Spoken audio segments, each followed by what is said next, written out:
Bill will join us later, and then we will open it up to questions. I think generally people are aware, but there may be some people, of course, who are on for the first time. So this is being sponsored by the LaRouche PAC, LaRouche Political Action Committee. And there's a statement that we had out about the idea, no zombie election, time to discuss the truth, as sort of the general topic here. But what we're going to do is go right, first of all, to Kirk, and then Barbara will follow, and then we'll begin right away with the questions and answers. We may be joined by a couple of other individuals, but we'll find out sort of as things go along. So, Kirk, why don't you get us started? Okay, thank you, Dennis. Hello to everyone. Thank you for joining us today. I'm going to be brief in my opening statement because everyone who is watching, no doubt, knows that we are in the biggest, most serious battle for truth that we have ever seen in these United States. I'm 75 years old, and never in my life have I seen the propaganda war, the censorship that's going on to stop the truth from getting out. I'm going to tell you that this is as bad in these United States, this so-called nation of freedoms. This is as bad as anything the Soviet Union ever did. And in fact, I'm going to tell you the censorship is probably more effective today than the Soviets could have done because they didn't have the internet at its disposal. Today, we have many news outlets, many social platforms, and yet most of them are distorting or blocking the flow of truth about the Biden family and about Anthony Bobulinski, the man who's blowing the whistle on the corruption and the international influence buying that's going on, or that went on, no doubt is still going on. It is absolutely shocking. And yet, if you look around you, you wouldn't know anything like this was happening. It's almost surreal. Everyone's going to work. People are getting paid. They're eating lunch. They're on vacation. They get in their cars. They drive. Everything seems normal. And yet our minds are being controlled by people who are hell-bent on denying us the truth. This is the most serious moment in our nation's history. And I worry about what this means for the near term, let alone the longer term. Dennis? Okay, Barbara. I don't think I could top Kurt in terms of the actual expression of what is actually happening and what the environment is out there. You have a story which, from any standpoint of a legitimate news story, is out there. It essentially says that Hunter Biden, not the drug-addled person that we've been led to believe he is, was up for sale, and what he was selling was the office of the Vice President of the United States during the Obama administration, not to one, not to two, not to three, but to several foreign governments. Among them, the Chinese, most particularly, but also, that nest of corruption in Ukraine. People will recall that when the President of the United States, on a telephone call with the new incoming president of Ukraine, just simply referenced the corruption of the Biden family, he was immediately almost subject to impeachment proceedings before the United States Congress. This is a taboo subject. Why is it taboo? Well, basically everything that the Democrats did in 2016 to the Trump campaign and in the transition was done through precisely this nest of corruption, this known nest of corruption. It is not like it was not known what Hunter Biden was. As a matter of fact, the opposition research file for the Clinton campaign in 2016 published an expose of Hunter Biden and Joe Biden's weakness in the New York Times. It was a shot across the bow, telling Joe Biden, don't run against me. We've had an entire coup d'etat with the Clinton machinery in line with the intelligence community, in line with the British and certain geopolitical magicians who actually seek to determine the future of this country for the next 50 years. And the way that they intend to do it is precisely what you're seeing now. A major news story, a laptop computer with all the dirty dealings, some of it crude, some of it obscene, some of it so ridiculous you don't even want to go there. But in significant respect, detailing a criminal and a money laundering operation into the vice president's office has been made public by a guy who, inadvertently sort of ended up with it because he was repairing it. And on it, he found all sorts of things. And the FBI said, oh, we don't want to touch that. And then they thought about it and they said, then we'll come back and we'll take it. And they did. They took it over a year ago. And they sat on it during the impeachment proceedings. In other words, the things which could have been used to say that was a perfectly legitimate question by the President of the United States of the incoming president of Ukraine. What about this? Is your government for sale? Burisma, if you know the story, actually took U.S. aid money and just stole it outright. Was that a legitimate question for the State Department? You bet. So what you have here is pretty astounding.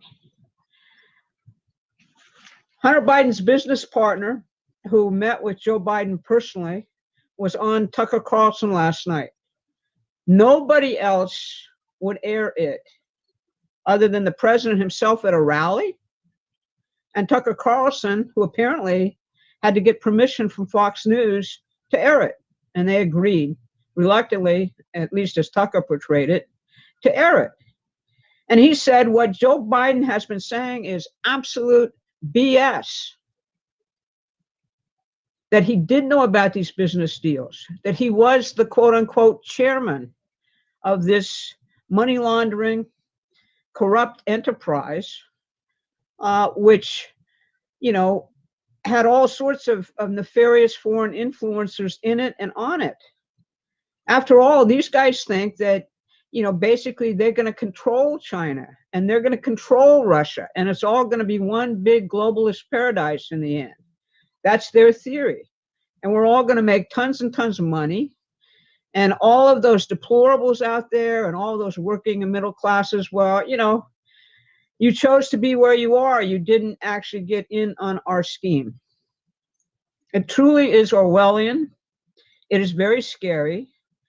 But it also has exposed people to just how far we've come down this road of allowing ourselves to be controlled, of the Constitution itself hanging by the thinnest of threads when it comes to the First Amendment, the Fourth Amendment, the Fifth Amendment, all of the things which we treasure as guaranteed American rights. We do not have a free press. The free press exists among the people who are on this call and on all of the independent people out there who are trying to get to the truth and trying to get the truth out, but totally divorced from the mainstream media. They're completely controlled. Were one of them to publish this story today, you would have all of their advertisers start to pull out. That's how the game is actually being played now. It's a little wonderful thing called corporativism, otherwise known as fascism. You can look it up and you'll see that my discussion is really quite precise. But I think what we need to talk about today is, given this is the situation, how do we think about the next week, week and a half? How do we actually think about shifting the whole thing? What kind of education do we have to give to the American people who are very much awakened? There is a mass strike going out there. If you actually see the footage, which I accumulated for a video we just did this week, it's everywhere. People with handwritten signs, people with handmade floats, people with, flags on their cars, people organizing spontaneously by going to their local newspaper and saying, hey, I got a Facebook group. Please come to my Facebook group for a Trump rally. And then setting up the Facebook organizing around the thing, and 2,000, 3,000, 5,000, 10,000 people are in these parades all over the country, including in places where, people think that's a blue state. New York, New Jersey, Staten Island, California, all over. And it's like, a situation in which they're blacking that out also. Don't you think this would be a pretty major thing to look at when this is occurring all around people? Why isn't it occurring? It's really simple. They want to try and hold down the vote for Trump by any means necessary. They want to make people feel like, I'm just an individual out here. I'm not going to, step out of being scared, etc. If you just take a drive around, you'll find that there's Harris Biden signs out, but there are not very many of them out. I just did a little survey today, taking a drive around Loudoun County, Virginia. And normally what you'd see is you'd see two sets of signs. You wouldn't see Harris Biden enthusiastic. What you actually see is maybe one every 10 blocks. Nobody else has signs out.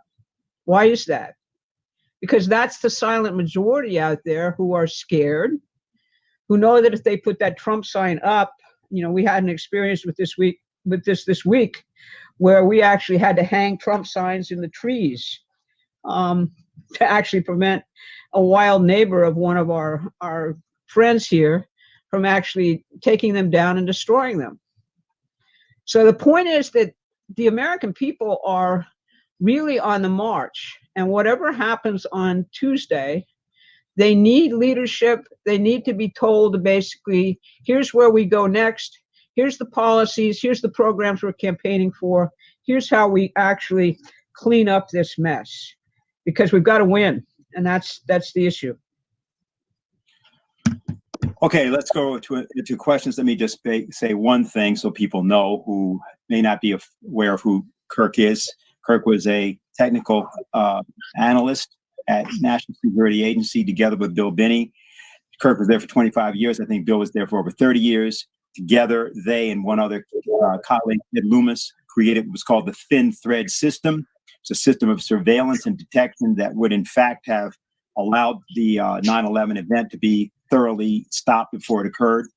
I just wanted to make sure that that was known, and that, and as we go into the conversation, people who may not have known that do know that. One other element, just to say, is, of course, as people know, as we are having this congressional testimony going on concerning the question of censorship on the internet. That's also a feature of, I know, some of the questions we've already received, but we're going to now go right to the Zoom platform where we have questions, people who are there. So can we go to Anne, who I believe is the first questioner? Yes, thank you so much. I appreciate being able to join this very elite group, and your minds are so incredible, and your experience and depth of knowledge is so invaluable to just maintaining freedom in this country. So I appreciate you holding these. I hope it's going to be weekly. We'll see. And as we were just discussing, there is testimony going on right now. I watched some of it this morning in true disgust, because not only did Jack Dorsey and Mark Zuckerberg look like robots, they look like they're disinterested robots. And this is a war. Twitter, Facebook, Google against the United States of America, the Republic itself.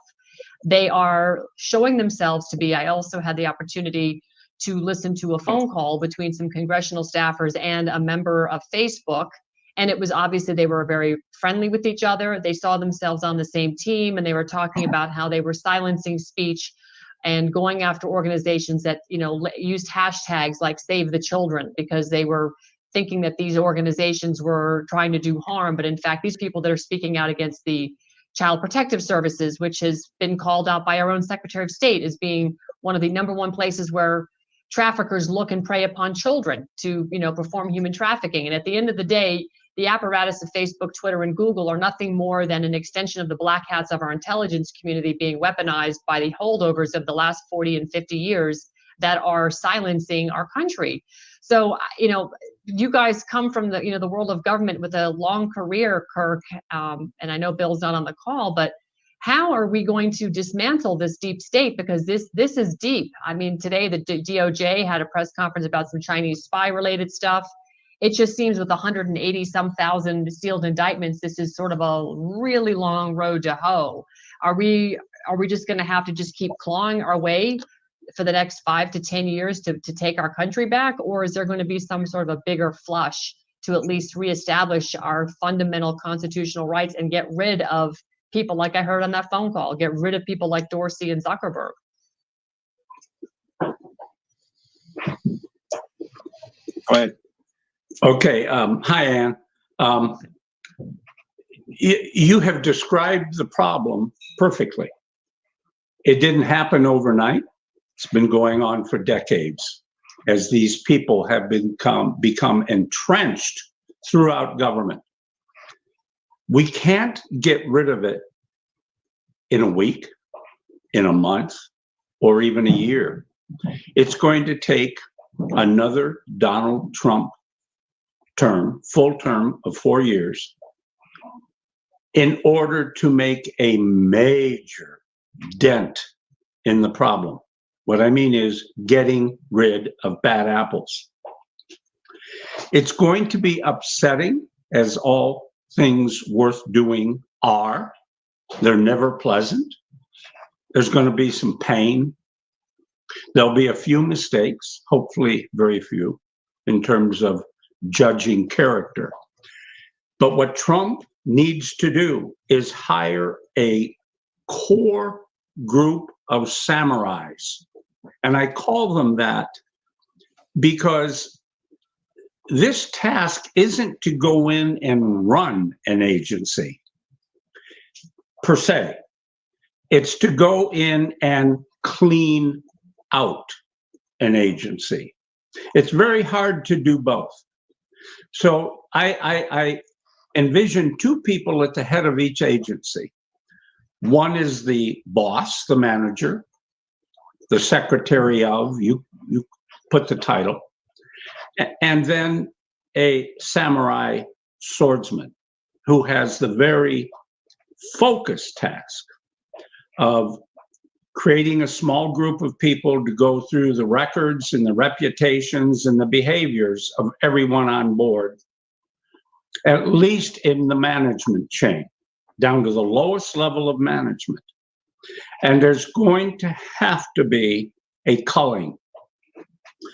People, and we're going to have to separate the wheat from the chaff, the honest with the dishonest, the corrupt, the righteous from the corrupt. That's what I'm looking for. And that's always hard to do in government, because government record keeping isn't that good. They play with personnel performance appraisals all the time. I just had a friend at NSA tell me there are no longer write-ups at NSA describing things that a person's done. You just get an X if you're satisfactory, or no X if you're not. This has all been done purposefully. When I went into NSA years ago, we had levels of performance, all the way up to 7 being the max. And you had to do fairly pithy write-ups to substantiate why your employee ought to get a 7-level performance appraisal. And that was the top 2 or 3% of the working population. All that's gone. So what's the record you have to look at? You have to really dig deep to get to who is this person? What kind of a person is this? Now, I'm really bringing this down to earth because this is how it would have to be done. So it won't be easy. It can be done. Again, some mistakes will be made, and it has to be rather ruthless. Put May I have a wise follow-up? people in charge, but it has to be ruthless. And that's what we're going to have to do, and it's going to take a while. If I may, I have a follow-up question, because two things come to mind with what you're talking about, Kirk, is Section 230. Clarence Thomas on the Supreme Court just recently finally interpreted Section 230, how it's supposed to be applied and how it's been misunderstood by the court system, mostly, I would guess, intentionally, to allow this apparatus from the deep state to operate without impunity. With impunity, I should say. So if we start to interpret Section 230 properly, or maybe do away with it, either one, if that goes into effect, and of course the Schedule F, the executive order President Trump put out on October 22nd, where you really can start to hold these federal deep state employees accountable based on performance, like he did with the VA. Do those two things offer a pretty big reset and get these people to fall in line and start living under the expectation of our constitutional freedoms? Yeah, I think they do, and it's not the answer, but it's a first step, and then there will be the lengthy process to invoke it. Now, Section 230 is different, but that's very political, and we need people in Congress, in the legislative branches, to change the law so that we can really hold accountable these social platforms and news media, who essentially are propaganda platforms and could care less about truth. They're agenda driven, and we've got to get rid of this. Years ago, we did get rid of it. Even the FCC, the Federal Communications Commission, had a lot of authority to worry about just those things, trying to get rid of bias in our communication systems. And so we have our work cut out there, but I am hopeful that the law can be changed if we get the right people into Congress. The president, I suppose, could issue another presidential executive order and do it that way.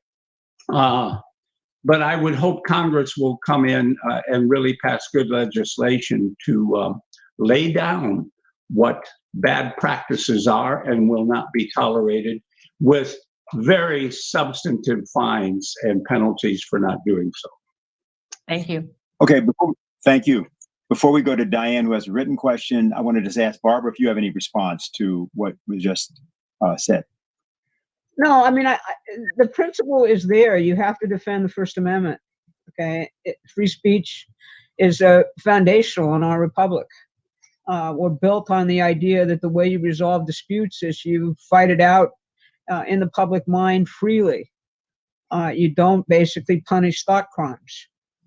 So it is not just what's going on in Silicon Valley. It's going on in corporations, where people are getting fired if they have the wrong ideas. It's going on in schools where, a kid bringing a Trump flag to school gets expelled from school.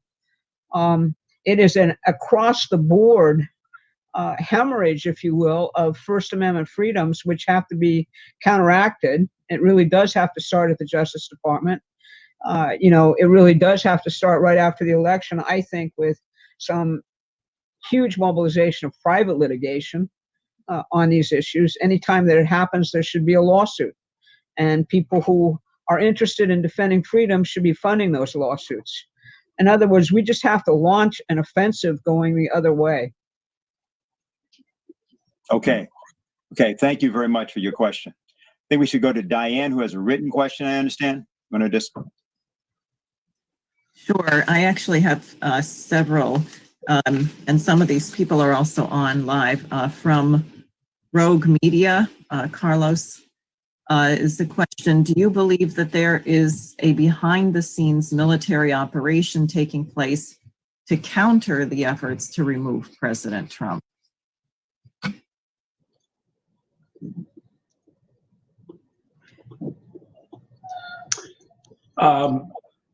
Repeat it one more time, Diane. I want to get the words right. Okay, the question is whether there is a behind-the-scenes military operation taking place to counter the operation to remove President Trump? In other words, are there military and others trying to make sure this coup fails? I have to honestly say I have no hints of such a thing. Doesn't mean it couldn't be, but I would find it a bit surprising because I think that ilk of person within the military would pretty much obey the rules and not try to intervene unless called upon in some way that's tied to the national interest, security, that kind of thing. But I don't have any information that suggests such a thing. Okay. Barbara, you have any comment on that? It's really simple. What Colonel Black has been suggesting was the sort of end product of the Transition Integrity Project and all of these other operations to somehow get the military to not, in the midst of civil unrest, to actually not obey the orders of the commander-in-chief, I think is, a possibility, but it also goes against standing military orders. So I agree with Kirk. I think that you're going to have something of a conflict in which, I don't think people are willing to essentially, assuming the president gets the right kind of vote, I don't think people are going to really want to risk their entire careers, on something like this. I could be wrong, but, the illegality, the behind the scenes operation is those who are engaged in sedition. It's not those who are engaged in regular order in the military. And I think that's the distinction. Okay, I've got basically a bit of the same problem that Diane has, a series of questions, and it's better to really, I'm going to combine some elements, because this is what it essentially, the question is, which is, how did we get 17 intelligence agencies? How was it the case that the National Security Act of 1947 was reinterpreted to allow for this sort of monstrous growth of intelligence? And there was a particular question which was asked concerning Executive Order 12333, which had been mentioned by Bill Binney on the last of these press availabilities, and how these actions and executive orders are used for the purpose of creating a universal surveillance state. So, Barbara, why don't we start with you, and then we'll go to Kirk on that. That's a pretty broad question. Look, if you know your history, if you're my generation, you grew up with the Church Committee, which looked at the perversion of the U.S. intelligence community, which preceded it. The 1968 through 1972 intelligence community was the subject, a topic of a major Senate investigation. And what was discovered there was that much of the press was complicit in writing propaganda, like now. Stories could be censored, although by no means was it to the extent of the total information warfare we have now. Intelligence agents actually worked for the news media to actually write stories. And that's the way it was run. The Federal Bureau of Investigation was running counterintelligence operations inside the United States, actually killing people who were dissidents. The CIA had all sorts of programs under J.J. Angleton, many of which targeted my organization, targeted Lyndon LaRouche personally. So that all came out in the Church Committee hearings. And I can just tell you my personal experience of it. We went from being investigated as part of what was commonly known as COINTELPRO. In fact, LaRouche's organization was considered to be the most dangerous target in COINTELPRO by the FBI. Subsequent files showed. To, after the Church Committee, Griffin Bell, who was then the Attorney General of the United States, invited Mr. LaRouche, I represented him in that, down to the Justice Department for a personal apology. And we were given access to the innards of the Justice Department and contact points so that all of the then ongoing operations against us could be shut down. Now, that didn't go away after the Church Committee, and many people who were deeply invested in what has been called the military-industrial complex by the president snapped it back. 9/11 was a major consolidation. The Reagan administration, which is who passed EO 12333, which Bill talks about, that executive order had several very significant features to it. Number one, it allowed for privatization of intelligence operations under that executive order. So that if you're looking to say, oh, the CIA did that, you have to actually ask yourself, am I talking about the CIA, or am I talking about all sorts of private organizations who are authorized to conduct intelligence operations on behalf of the CIA, a term commonly called quangos. That was a really big deal, allowing for that form of privatization. Second, in terms of counterintelligence operations, a specific authorization was given to lie to the public when sources and methods were actually at stake, and to deny that an operation had actually taken place in and of itself. So there you have a key aspect of the original sin, if you will. People ask, how come Clapper can get up there and just lie his butt off? Well, 12333 is part of the reason why that happens. Third, a totally off the books, and most of the programs, and I'm sure Kirk can fill this in, and I don't know if we're treading on classified territory here, but many of the programs which Snowden, for example, talked about in NSA never run through the FISA court at all. They're actually directly authorized under EO 12333, the entire surveillance operation. So you have that in the Reagan administration as an inflection point. George H.W. Bush ran operations, he said, under EO 12333 directly out of the vice president's office. Just off the books operations, assassinating people, all sorts of things. Seymour Hersh has written extensively about this. The authorization was under 12333 for doing this stuff. Then you had 9/11, which was the next inflection point, and a gigantic growth, a huge growth of intelligence agencies. The alleged reason for this is, how come we didn't spot the 9/11 terrorists? How come we basically couldn't figure it out, given our intelligence capacities?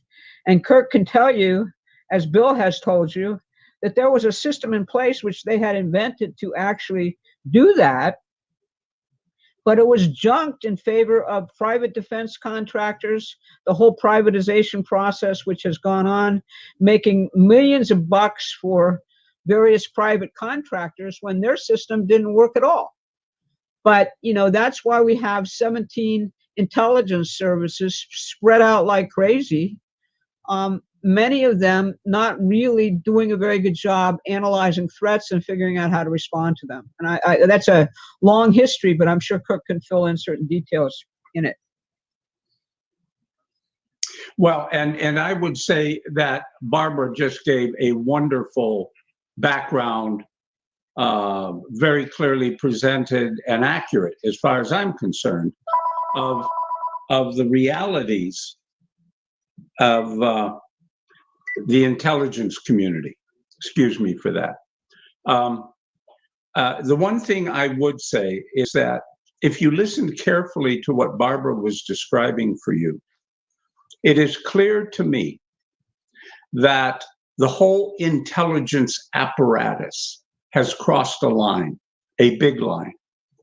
In fact, it is the most powerful threat to our way of governing this nation, to the Constitution itself. The document, it is the very document it is supposed to serve. It is usurping. It has become the elephant in the room. And it's controlled by people with bad intentions.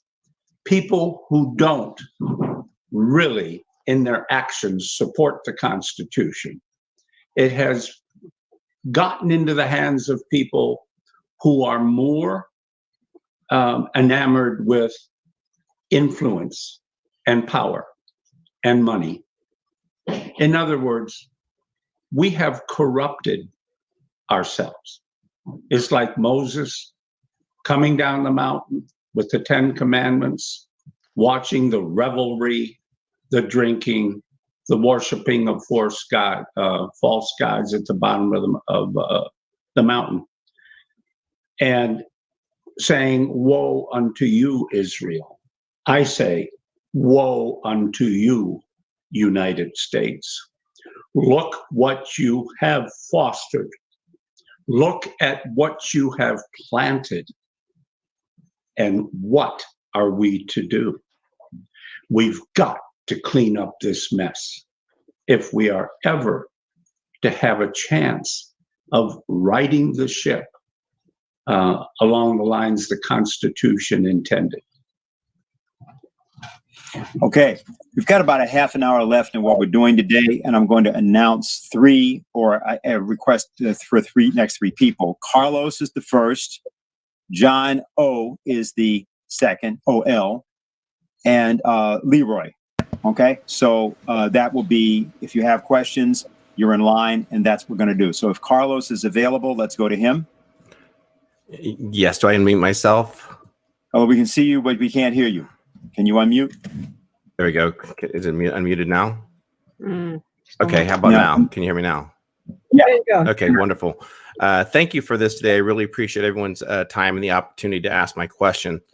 We have now witnessed two top law enforcement officers, one previously Jeff Sessions, who recused himself through the entire Russian investigation, and now William Barr, really not doing anything to counter the effects, to follow through, to restore law and order in our country. What is it going to take for President Trump to restore law and order when the top leader, the Department of Justice, is really at this point not participating at all in terms of those efforts? What's it going to take? A military intervention of some sort? How do we move forward through this when the top law enforcement officer in our country refuses to take action?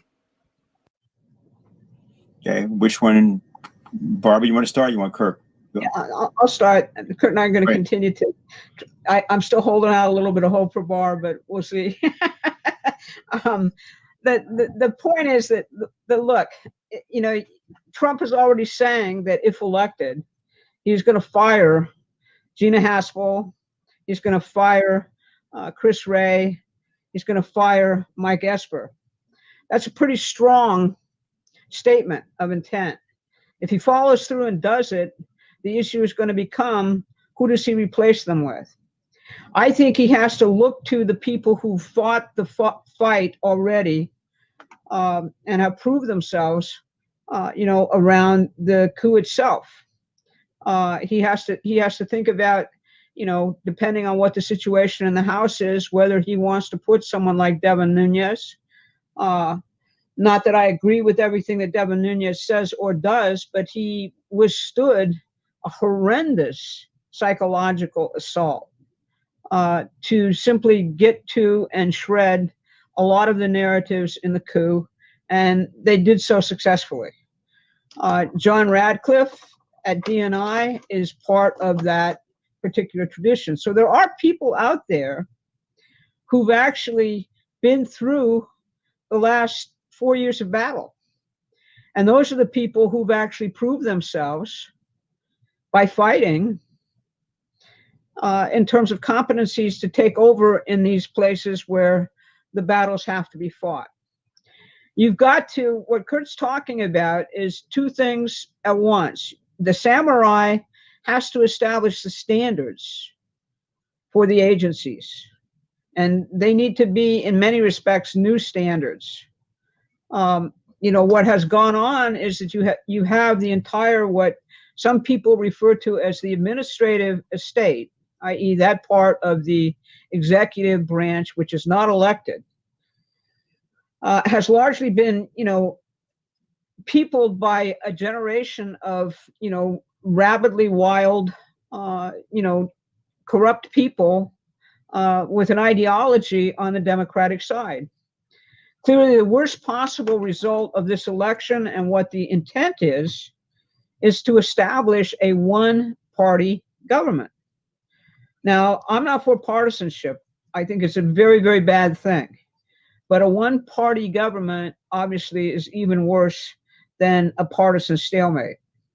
And that's clearly what the intention is here when we're talking about packing the Supreme Court, when we're talking about destroying the filibuster rule, when we're talking about getting extra votes in the Senate through giving Washington, D.C. and Puerto Rico statehood, regardless of the merits of that proposition as a proposition in and of itself.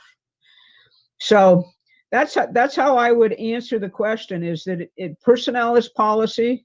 There are people who've been fighting a decent fight within the government. There are people like Kirk and Bill Binney, if he wanted to do it, who could come in and probably clean up NSA quite quickly. I'm sure there are similar people that exist in the VIPs and other places that could do the same thing as CIA. So the people are there. It's just the intention to say, okay, exactly as Kirk said, this is that we've crossed a red line. We need to go back and redo the American Revolution here, adhering to the Constitution yet again, and doing away with all of these horrendous things which we've done to sort of destroy ourselves. Okay, Kirk? Yeah, again, Barbara is spot on. And I have, I wanted to comment specifically on observing the fact that of Carlos, what Carlos pointed out in his question was that now we have a William Barr who doesn't seem to be doing anything. It's Jeff Sessions all over again. It tempts me to suggest that anyone who has grown up within government as a lawyer is too compromised for whatever reason to do what is needed. You don't really need a lawyer to be attorney general. I don't think that's a requirement. We have people on the Supreme Court who have never been a judge. So what I am suggesting is bring a person in who's a good executive, a person who knows how to carry out the charter of the DOJ and come in and kick butt.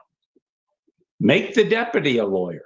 Rely on the team of lawyers if you want to, but make sure they're the good ones and they're the ones you can trust to follow the spirit and the intent and the law as outlined in our Constitution.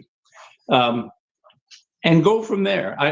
I'm tired of lawyers. And I've got to tell you, my personal gut, I can't put a number on it, but a large portion of the legal lawyer population out there is not about the law. It's about winning cases, making money, and getting influence and getting a nice job. Our whole emphasis is in the wrong place. We have to stop worshiping at the altar of the almighty dollar. And that proposition itself is not easy. How do you teach values such that money can be important, but it should never be the driver of how one conducts themselves in a court of law, in an important executive position, serving the people of the United States in government, whatever. This values issue cannot be fixed overnight, but we've got to begin in the schools. We've got to begin there. Okay, very good. Thank you very much for the question. Are we ready to go to John? Hi, this is John. Can you hear me? Yes, we can hear you very clearly, sir. Oh, excellent. Well, I'm really honored to be among which I think some of the most distinguished minds we have. Thanks for Harley Schlanger invited me today. It's my first participation here.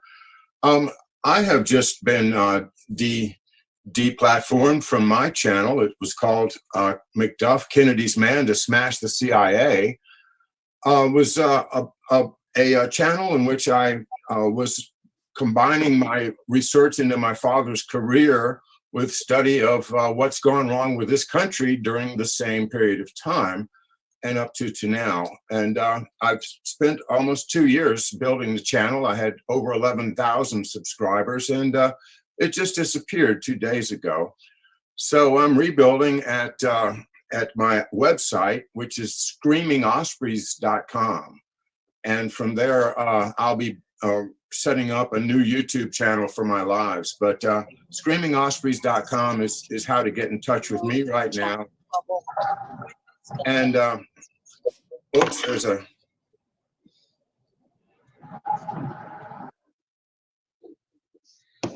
okay. Well, I did have a question, which was, it seems to me that everybody is correct that we've got to get good people into the top offices of our administration. And the first person that has to go, in my mind, is William Barr. For some reason, the president doesn't have the power to do it right now, or he would have done it by now. So something is holding the president back from doing what's in the best interest of the country. In my opinion, this is a situation where we have got to first survive and then survey the wreckage and then do what we need to do. And by surviving, I mean, we've just got to reelect President Trump. This is like, as you all said, and I don't have to repeat it. If we lose this one, then it's George Orwell's playbook from here on out, and it's not going to be pretty. So I just suggest that immediately after we win this presidential contest, we've got to start reforming Congress. Because I was thinking, I don't know a single congressperson, Senate or House, that I personally would trust with these decisions. And my question to you is, do any of you know any Congress people that you would entrust this weighty decision to, such as who should the president replace William Barr with, and that type of trust, you know? So I'm looking for somebody in Congress that I can trust. And if not, I'm looking for a complete clean sweep out of Capitol Hill. Actually, we have somebody that's with us, I believe, on the line that may have something to say about that question. But in any case, we'll come back to that. Mr. Stone, Mr. Stone, we seem to have you on. And the last questioner was very angry at Mr. William Barr, and he was asking about replacing everybody, including the entire Congress. Since you've had something to do with campaigns before, and this one as well, we'd like to ask you not just about that question. We're happy to see you. Go ahead and make whatever statement you can, and just wanted to kind of catch you up to where we were in the press availability. So go right ahead. I think we're going to see if we can hear you now. All right, great. Great. Do we have audio? Yes. Great. All right, terrific. So let me address the most burning question of the moment, which is what will happen in next Tuesday's election. We have a real contrast between the two campaigns. Joe Biden is like a basketball team in the fourth quarter that has a lead and is now just trying to avoid any error. He's trying to sit on and ride out a lead. By the way, that's the most dangerous place to be in American politics because it's boring. It gets no public attention and no interest. Richard Nixon tried this in 1968. He came within a hair of losing that contest based on his desire to play it safe and have essentially nothing to say in the closing days. Biden is locked down in his basement. He ventures out every couple days to meet with a very small group of voters from very far away, essentially just to prove to the public that he's actually still alive. By contrast, and his message is a dour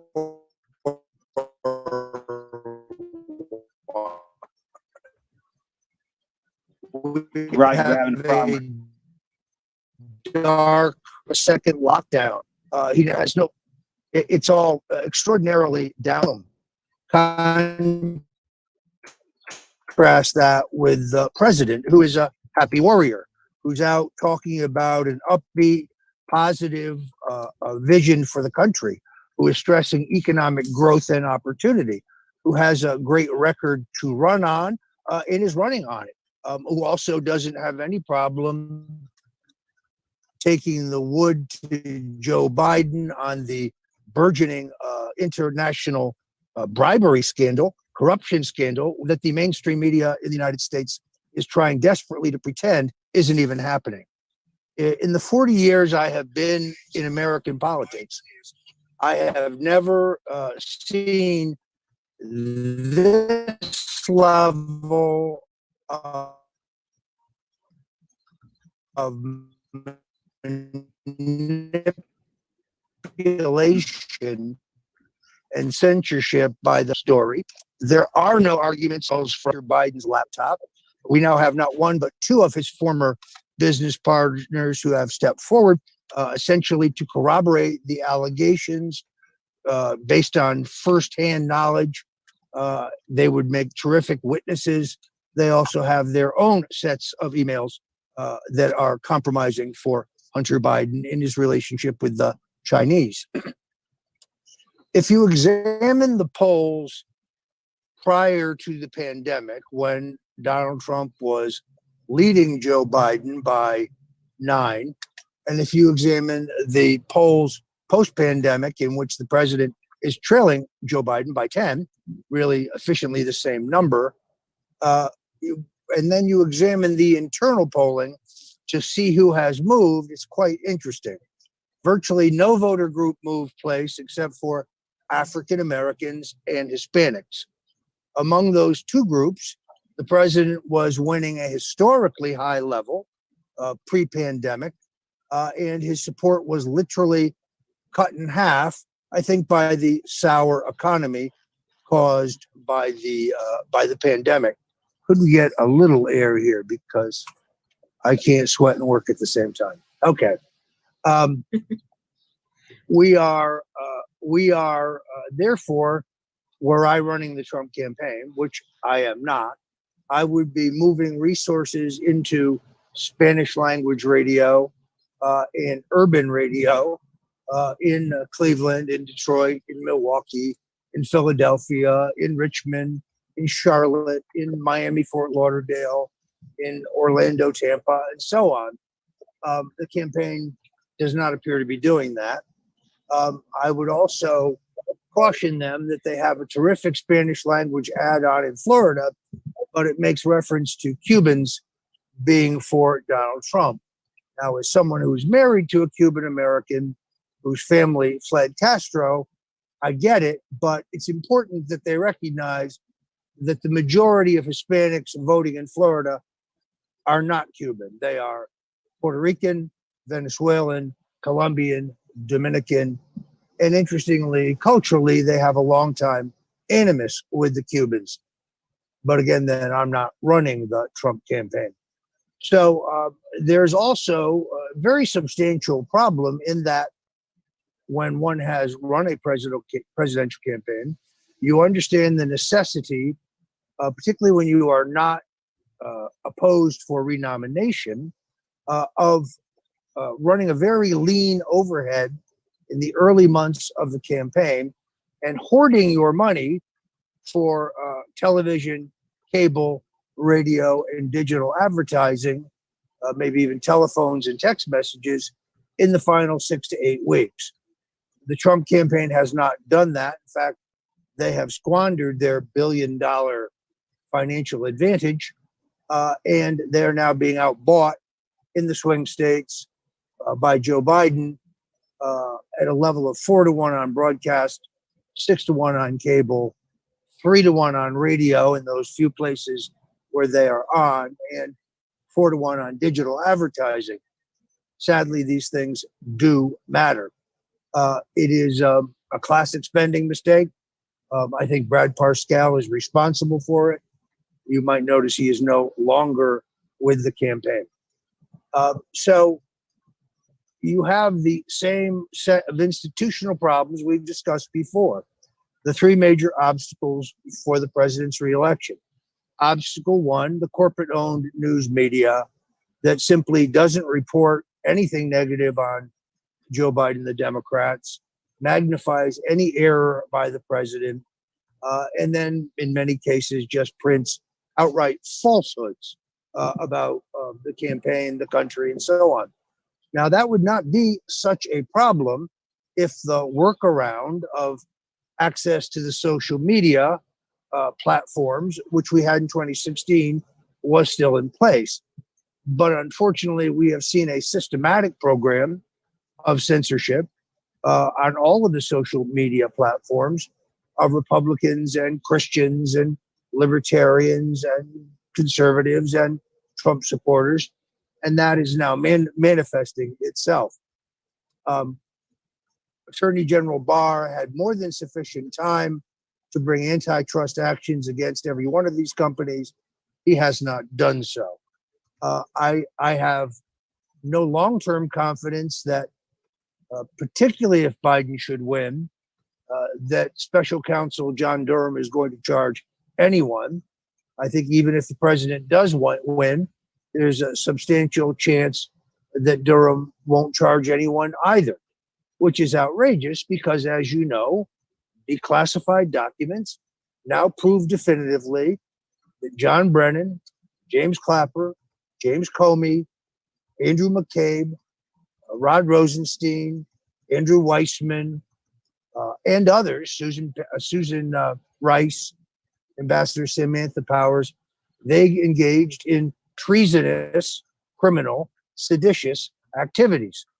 We know now definitively that there was not a rich mosaic of evidence justifying the opening of the Mueller investigation. As James Comey said, there was one fabricated document, a document that the FBI knew was fabricated from day one, and they based an entire coup d'etat, attempted coup d'etat, on that document. This is disgraceful, but I must observe that we do have a two-tiered justice system. This is a system in which people like Roger Stone and General Michael Flynn are prosecuted for fabricated political crimes, while real criminals engaged in real treason go untouched. It is very hard to understand, other than to say, as much as I love the president, I think he has received some bad advice, most of it from Steve Bannon. Mr. Bannon turns out to be a neocon quisling. Ignore his talk about nationalism or American sovereignty. That is all a smokescreen. Every major neocon, including the UN ambassador, Nikki Haley, Rex Tillerson, who is the Secretary of State, H.R. McMaster, who was our national security advisor, even John Kelly, the White House chief of staff, all of the neocons got there through the sufferance of Steve Bannon. As I think most of you know, Mr. Bannon also lied on the stand during my trial. We know that definitively because a comparison of his sworn House Intelligence Committee testimony when compared to his testimony at my trial are diametrically contradictory. And therefore, he either lied to the House committee, exactly what I was charged with, or he lied on the stand at my trial. Knowing the facts, I can tell you, he lied at my trial at the behest of Robert Mueller, proving yet again that he is not the patriot that he pretends to be. With that, I'm happy to take a few questions, but I'm on my way to a speech, but I'm happy to entertain questions while I can. Okay, thanks a lot, Roger. Here's what I'm going to do. I'm going to first of all ask Mr. Kirk Wiebe of NSA if he's got anything to say in response to you, and then I'll ask Barbara, and then we'll see where we are. Okay, so Kirk? Well, I've never had a chance to talk with Roger Stone. I'm honored to do so, Mr. Stone. And God bless you for your Thank work and the description of the minefield that you just laid out was superb. Absolutely superb. And I appreciate it for my own edification. I appreciate that. Okay. Barbara, you have anything? Roger, what do we do? I mean, the point that you've made is very, very clear. What would you tell everybody out there who's going to be watching this thing at this point? How do we actually kick over this chessboard at this point to make sure the president gets reelected? Well, Barbara, first of all, I'm a big, big fan of your work. You're a great writer. You're a great researcher. You tell the truth. And I'm glad to be with you today. I've just written a piece for the Daily Caller that went up only minutes ago that essentially explains precisely how the president can win and why he may still win. It is always better to have the upbeat, positive message. Essentially, the president has adopted Ronald Reagan's reelection message that America will have a bright future, that we can have peace and prosperity. And it is much better to have this kind of positive, uplifting vision in the close of your campaign. You also want to peak your campaign the day before the election. So it is, there's several things I think we can do as individuals. First of all, extinguish any talk of landslides or cakewalks. So many of our own supporters believe that we are headed for greener pastures and this is going to be easy. It is not. It is going to be very, very close. The other thing that comes to mind is the fact that there is a very specific illegal ballot harvesting operation being run by Mark Elias, the same lawyer who laundered the payments for the Steele dossier, is being run by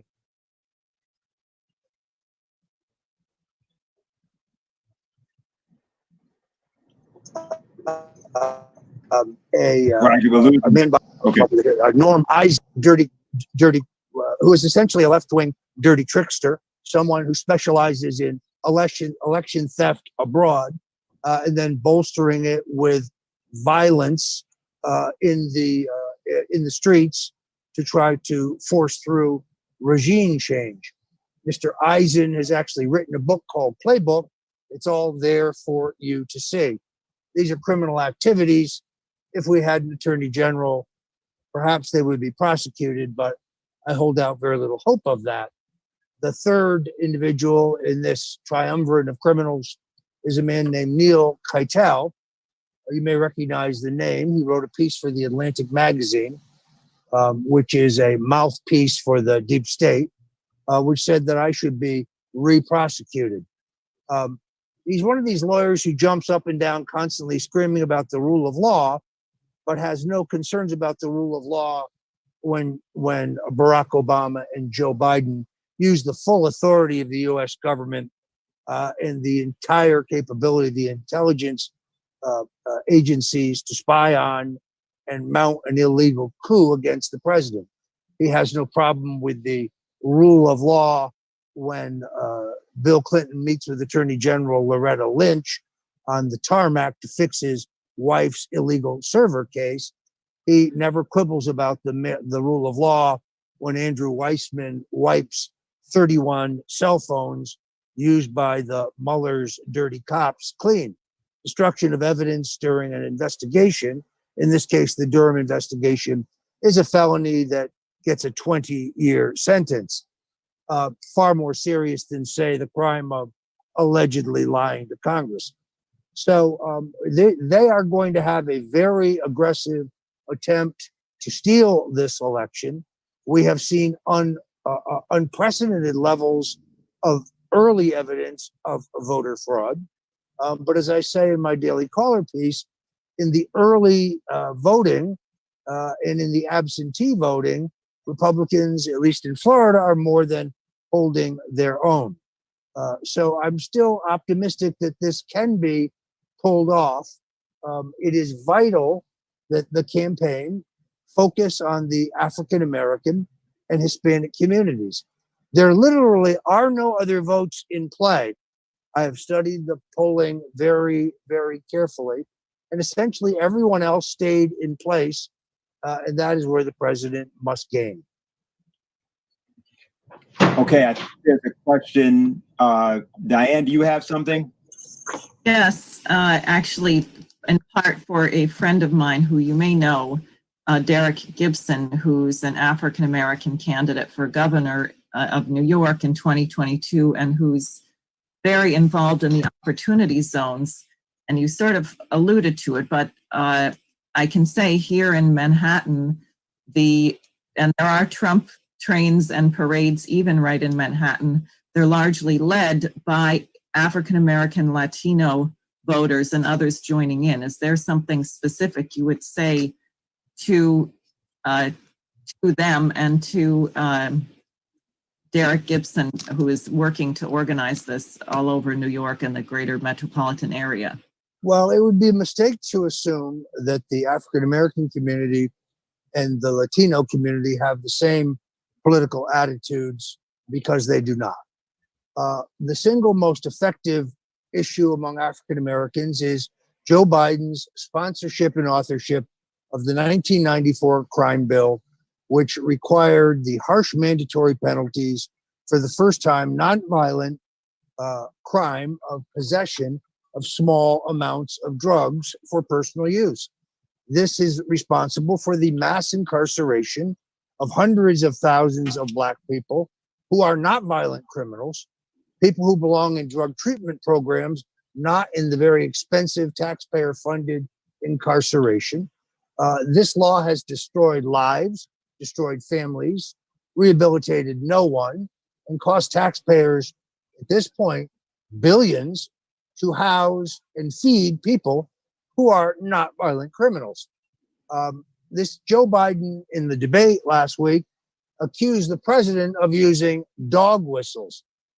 This is a guy who said, if the Wilmington, Delaware schools are desegregated, they will be a jungle, and I don't want my daughter going to school in a jungle. You cannot get any more racist than that. Joe Biden is a fraud.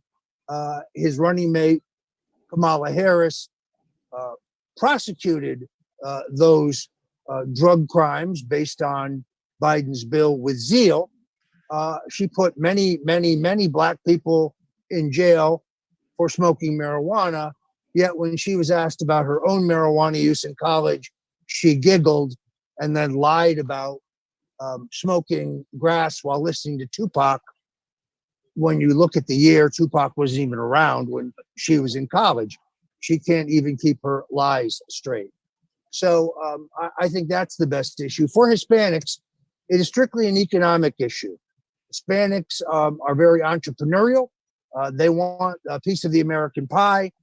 We had the highest level of employment among Hispanic voters in U.S. history during the early days of the Trump campaign. And I argue, who better to revive the American economy than someone who's already done so? The president gave us the highest levels of employment, the highest job creation, the greatest wage growth in American history. His program that combines cutting taxes and regulations is the magic wand that Barack Obama said did not exist. So I think the economic issues and the economic future are the best issues to elevate with Hispanic voters. Great, thanks. Okay, I think very good. Anything further, Barbara or Kirk, for him? No, I just am very happy that we saw Mr. Stone today. I'm really, really glad. Bless you, Roger. This was a very, very useful for us orientation. Well, I Appreciate wish I could spend more time with you, but you have all been extraordinarily loyal friends throughout a horrific ordeal for me and my family. So God bless you. God bless you in your deliberations today. Do not give up faith. This election is still up for grabs.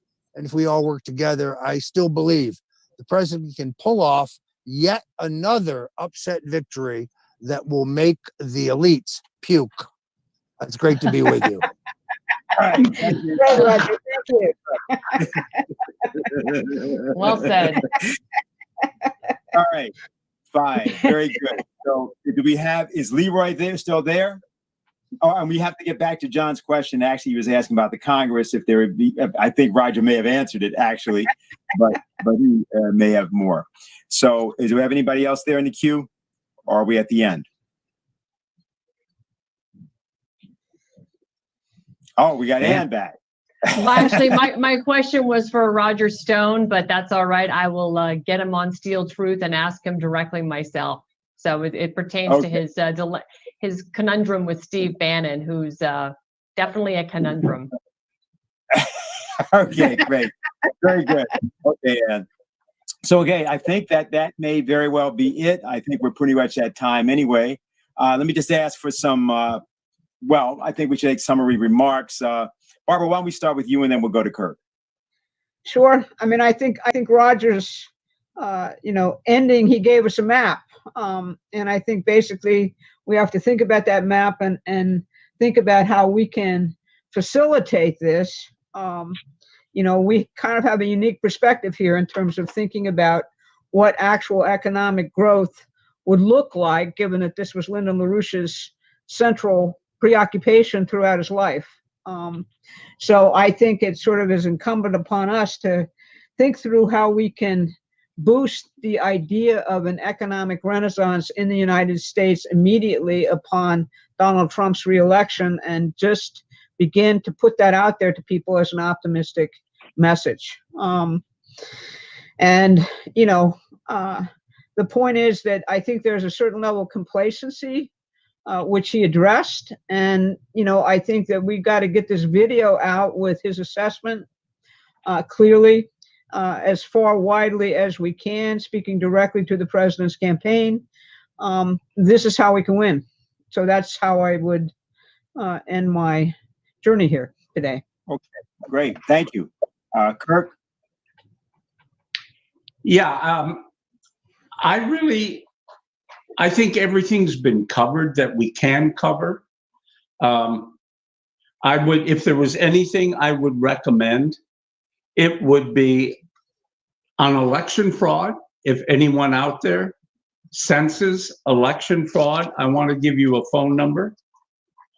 It's called the Election Integrity Hotline with the True the Vote organization, led by Miss Catherine Engelbrecht. She's the lady that took on the IRS and won. That phone number is 855-702-0702. I'll say that again, 855-702-0702. Now, there's one other thing. On this matter of Barr doing nothing, I would suggest people call the Civil Rights Division of the Department of Justice and complain. Freedom of speech, freedom of the press is a civil right. And if anything can move the DOJ at this point, other than politics, is the people making a distinct outcry. That phone number is 202-514-3847. Again, Civil Rights Division at the Department of Justice, 202-514-3847. And I encourage every person listening to pick up the telephone and demand that the censorship be stopped immediately. All right. Dennis? Thank you very much. Thank you very much, Kirk. Thank you very much, Barbara. And thank you, everybody that participated and had a question and that was watching. We'll get this up on our site as soon as possible. I think everybody is now clear, very clear about what is possible and also what the obstacles are and what you yourself would need to do. If you are not, get in touch with us at LaRouche PAC. We have plenty of things for you to do. We have a call tomorrow evening where we'll be discussing various things, which is called the Principle of Power in the American Presidency. We have our Saturday meetings also, but you can go to our website, LaRouche PAC, and contribute and get involved. So thanks a lot for being part of this. And maybe we'll see you next week, given that somebody's talking about doing this weekly. We haven't decided anything like that. But in any case, thanks for participating today. Thank you.